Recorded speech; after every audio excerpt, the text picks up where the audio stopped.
Hi everybody, Dr. Jen here. Today's tip for building self-compassion is to avoid interpreting suffering as failure. So there's an interesting thing that we do. Even suffering, in the face of an illness or aging, we tend to interpret as failure. And this is a really funny construct that we've built in our minds, that somehow every time we feel bad, we have failed in some way.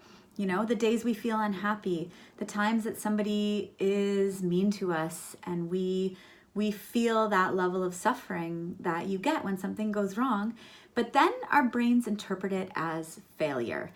And this is a really important thing to separate in your mind and in your children's minds. These two things are not the same thing. They are very different constructs, and it's very important that we understand that it's normal to have some suffering in our lives. And I mean, suffering is a harsh word, I know, but it encompasses all the times that we don't feel great. And nobody feels great all of the time. Some amount of that is such a normal part of being a human. And not only that, it is something that every single person that you know experiences. Nobody gets out of life without some suffering. This is just the way that life is.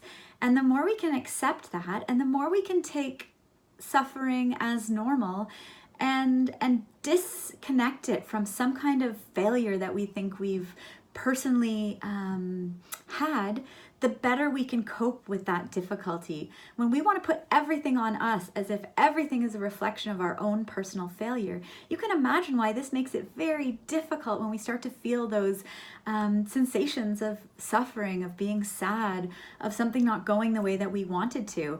If everything is a personal failure, it makes it very, very, very difficult for our kids to go out and take on life and step outside their comfort zone and put themselves in a risky place where that suffering could potentially happen, because if that suffering feels like failure to them, that's really, really hard on our egos.